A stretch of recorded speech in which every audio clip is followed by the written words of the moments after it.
family is being scrutinized. Republicans are searching for the following. The new majority in Congress intends to look into international transactions. The American president is their aim. Before the 2020 election, information concerning U.S. President Joe Biden's son was forcefully squelched and buried.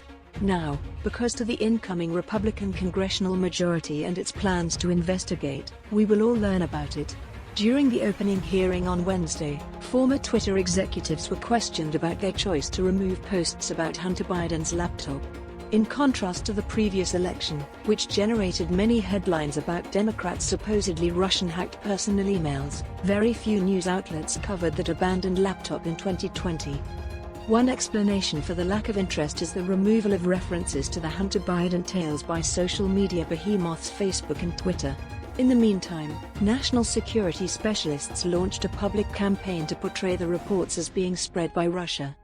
Republicans in Congress are currently looking into all facets of the Hunter Biden issue, including what the president knew and what his laptop indicated about family businesses.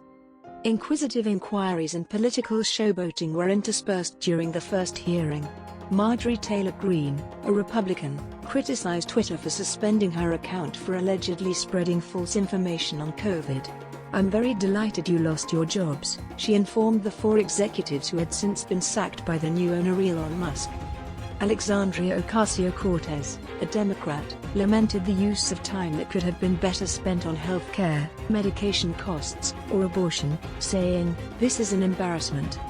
Executives from Twitter acknowledged that their actions were improper. They argued that comments on Hunter Biden shouldn't have been removed. They described it as an honest error rather than a move made for Joe Biden's political gain. Real goal of the Republicans, Joe Biden. Republicans are open about who their ultimate objective is. Not the middle-aged son, who has infamously struggled with drug addiction. "Let me be clear, we are not looking into Hunter Biden," Republican Oversight Committee Chair James Comer said last month on NBC's Meet the Press. Joe Biden is being looked into. According to them, members of the Biden family received significant salaries from foreigners. This was made possible by their closeness to Joe Biden. Their work violated American interests. Joe Biden was aware of this but lied, and thus compromised the president. According to the accusations made against Hunter Biden by Republicans, influence peddling may have been a family business.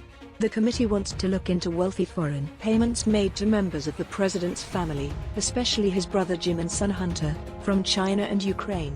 Comer claims that his committee is interested in learning precisely how the Bidens generated millions in consultancy payments between 2014 and 2017. In the Senate last year, Republicans presented what they claimed to be proof of millions in payments from China Energy, a business with connections to Chinese officials, to the president's son and brother. Before starting to crumble after 2017, SFC had been a significant private sector booster of China's Global Belt and Road Development Initiative. The company's demise started when an ex-cabinet minister from Hong Kong was found guilty in the United States of planning to bribe officials in Uganda and Chad on the company's behalf. After that, after being accused of bribing a top Communist Party official, the company's chairman abruptly disappeared in China. This happened immediately after Hunter Biden allegedly attempted to set up a joint office for an employee and his father, who was at the time the former vice president. According to reports from various media outlets that have looked at Hunter Biden's emails, he asked for office keys for his parents, mother, uncle, and Gongwin Dong, the representative of the Chinese energy company, in 2017. He reportedly also asked that a new sign mentioning the Biden Foundation and China Energy be put up outside the office. However, SFC ran into financial difficulties. According to the building management, Hunter Biden never picked up the keys or followed up on the email.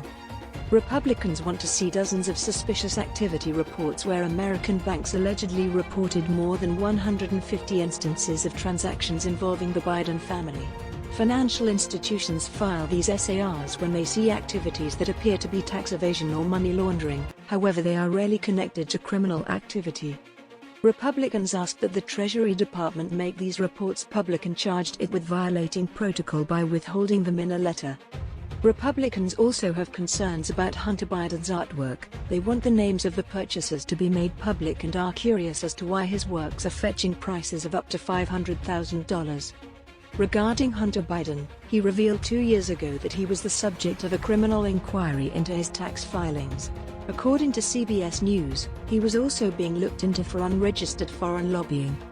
According to CBS last October, FBI agents thought they had provided federal prosecutors enough evidence to accuse Hunter Biden of crimes. Hunter Biden's attorney responded by claiming that the FBI had improperly leaked information about a grand jury probe. Exists any proof of Joe Biden's involvement? After the Republicans took control of the House of Representatives in the fall, Joe Biden was questioned about the upcoming investigations into him. "It's almost comical," added Biden. Biden also made fun of his opponents in November, saying, "Lots of luck in your senior year," as my coach used to say. Biden has asserted that he never discussed business with his son. But while serving as vice president, Biden met with numerous of his son's business associates. One of them reportedly paid 19 visits to the White House and saw Biden. In a 2018 voicemail to Hunter Biden, Joe Biden apparently made a fleeting reference to a news article regarding his son's company. Republicans claim that if the president is telling the truth and actually did discuss business with his son, he has foolishly exposed himself to extortion.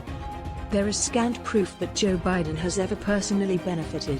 Some claims that he shared in his son's wealth have been refuted by investigation, while others remain unsubstantiated. In the former, based on their incorrect interpretation of a financial disclosure form, some publications falsely claimed that Hunter Biden paid his father extravagant amounts of housing rent. Others came to the conclusion that the father and son had a joint bank account based on a 2010 email that claimed Joe Biden owed his son money and would pay him when he got his state tax refund. Unproven allegations include the claim that a British partner of Hunter Biden wrote in an email from 2017 that a 10% interest would be reserved for the big guy in Hunter's joint venture with SFC. At a 2020 Trump campaign event, Tony Bobulinski, a different business associate, made an appearance and said Joe Biden was the major person. Although the partner who wrote the email, James Gilliar, later claimed that Joe Biden was never involved, neither a 10% investment nor Joe Biden are included in a later copy of the deal. Another eye-catching claim concerns a text message apparently sent by Hunter to his daughter in 2019 in which Hunter allegedly complained that he had been supporting the family financially for years and had to give his father half of his salary. However, there hasn't been any evidence of this shared income, other from news stories about Hunter paying his dad's relatively insignificant expenses like cable and landscaping. The Canadian Perspective, Essential Minerals. According to a 2021 New York Times article, a corporation co-led by Hunter Biden arranged for the transfer of vital minerals to Chinese state-backed companies. According to the Times, Hunter Biden's company received financial support from Chinese state-controlled firms when it spent $1.14 billion in 2016 to acquire a minority position in London mining of Canada's cobalt reserves in the Democratic Republic of the Congo. CBC News contacted London Mining for comment, but they did not answer. A former Hunter Biden partner disputed the significance of that deal, telling the Times that Biden had no involvement, his business only received a small fee, and the money went into the company's revenues rather than going to him. Republicans want access to the official records of that 2016 transaction. They described it as a glaring instance of the president's family prioritizing personal gain over the good of the country last year. At the first session on Wednesday, a lawmaker bemoaned the fact that information regarding the Bidens' connections to foreign companies was kept from the 2020 public. "Do you believe the American people ought to be informed about that?" "I do," said Republican William Timmons. The validity of the investigation. Is this investigation valid? Potentially, according to Tim Stratton, a congressional staff training expert with the Project on Government Oversight in Washington. "Insight is beneficial," he told CBC News. "It is in fact one of Congress's most significant constitutional obligations." He argued that it's reasonable to question whether the nation needs additional conflict of interest regulations and that Congress has a responsibility to research the matter before creating new legislation. He does, however, offer a warning, not if it's a politicized matter. According to Stratton, when only one side is attacking the other, hearings and recommendations suffer, and the likelihood that reforms will ever become legislation is decreased. "What's the point? It begs the question," he remarked. He asserted that it would have been more fruitful to widen the investigation to look at the Trump family's business relationships and determine whether a systemic issue required attention. The Kentucky-based committee chairman reiterated that he wants his investigation to result in new conflict of interest regulations. He asserts that the Trump and Biden families' cases are distinct, though, in a recent statement to the National Press Club, Comer remarked, "I know what business Jared Kushner was in. He works in the real estate industry. What line of work does Hunter Biden have? It is influence peddling, in my opinion. I have an issue with that." That's today's latest news. Don't forget to subscribe, like, and comment so that this channel can continue to exist. Thank you for listening to the end, and I hope it's useful.